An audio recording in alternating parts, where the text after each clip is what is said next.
જોઈ રહ્યા છો આ સાપને હવે જંગલની અંદર એનાથી કોઈ ઝેર ઉતરે નહીં. મિત્રો વાઘડિયાની અંદર એક સાપનો કોલ આવ્યો છે, તો હું સાપનું રેસ્ક્યુ કરવા માટે જઈ રહ્યો છું. સામે જે મકાન દેખાય છે ત્યાં સાપ આવ્યો છે. કયો સાપ છે હજુ કોઈ ખબર છે નહીં, ત્યાં જઈ અને ખબર પડશે. તો તમે લોકો વિડીયોની અંદર જોડાયેલા રહેજો અને વિડીયોને શક્ય બને એટલું સપોર્ટ કરજો. તો ચલો મિત્રો, આપણે હવે સાપનું રેસ્ક્યુ કરીએ, જોઈએ કયો સાપ છે. સરસ મજાની ઝૂંપડી બનાવી છે, આપ જોઈ રહ્યા છો.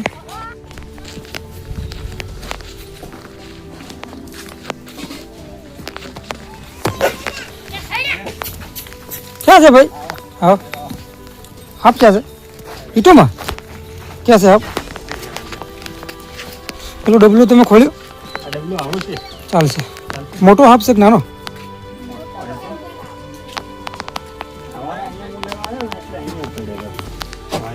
તમે ધ્યાન ના રાખ્યું?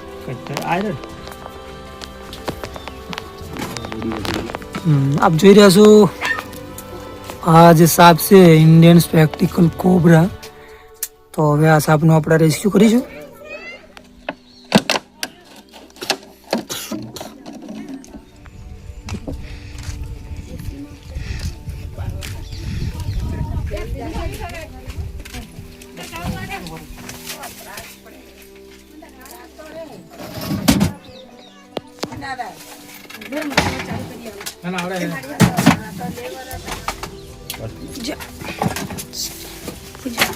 પૂજા થોડું નેનકો કર.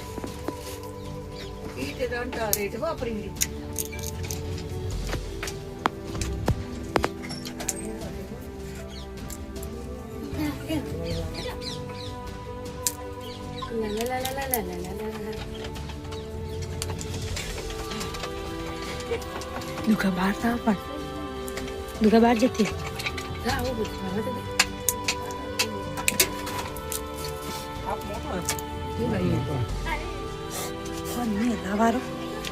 દુખા બહાર નેરો પણ દુખા બહાર નેરા ને બહાર નેરા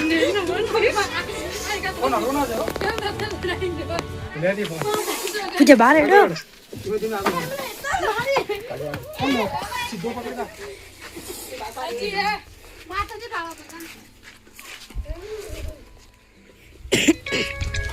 જે સાપ છે ને એને આપણે નાગ તરીકે ઓળખીએ અને લોકો ગોગમારા તરીકે અમને ઓળખતા હોય છે.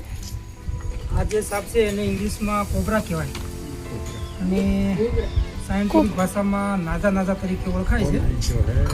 અને ઝેરની વાત જો કરીએ ને તો આની અંદર ન્યુરોટિક્સ નામનું ઝેર હોય છે. અને આ ઝેરથી શું થાય, આપણી જે નર્વસ સિસ્ટમ હોય, આપણી જે નસો હોય છે એની અંદર અસર થાય. તો આપણું જે પેરાલિસિસ શરીર થઈ જાય, જો અંદર ઘેર આવે ને તો આવા જે સાપો છે એનું રહેણાંક છે, ઘર છે, જૂના મકાનો હોય છે, ખેતરો હોય છે, અમુક ઝાડીઓ હોય છે અને એવામાં આનું રહેઠાણ હોય છે. અને આની લંબાઈ જો તો 1 મીટરથી 2 મીટર આ સાપ પૂંજાય છે. અને નાગપંચમીમાં પણ આ સાપ પૂંજાતો હોય છે. અને આ જે સાપ છે એ અને ઓળખવો હોય ને તો એકદમ સીધો છે. ફેન કરતો હોય એટલે આપણે ઓળખીએ કે આ કોબરા સાપ છે. ફેન ચડાવે એટલે સમજી જવાનું કે કોબરા છે. અને આવા સાપ કોઈને કરડી જાય ને અમુક લોકો ભૂવા જોડે જતા હોય છે, પણ એનાથી કોઈ ઝેર ઉતરે નહીં. નજીકની જે હોસ્પિટલ હોય ત્યાં જઈ તો જ આનું ઝેર ઉતરે. તો ખોટી અંધશ્રદ્ધામાં આવવાનું. તો હવે ડબલું લાવો, જે પાડી ઘા કરો નહીં આવતા આવે કઈ આપતા દેખતા નહીં ફોનમાં. આને આપણે પૂરી લઈશું.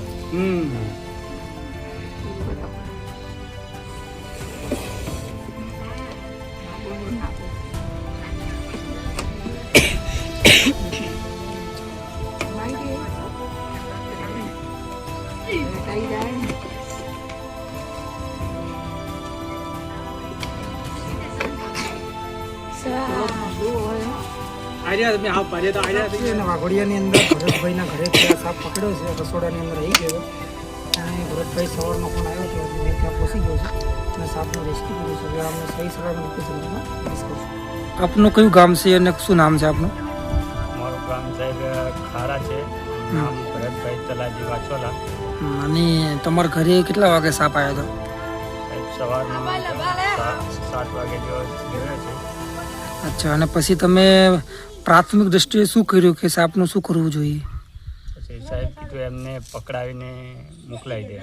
અચ્છા, હવે તમારા ગામમાં પેલા કોઈને સાપ કરડ્યો અને એવું કોઈ બનાવ ઘટના બની ખરી?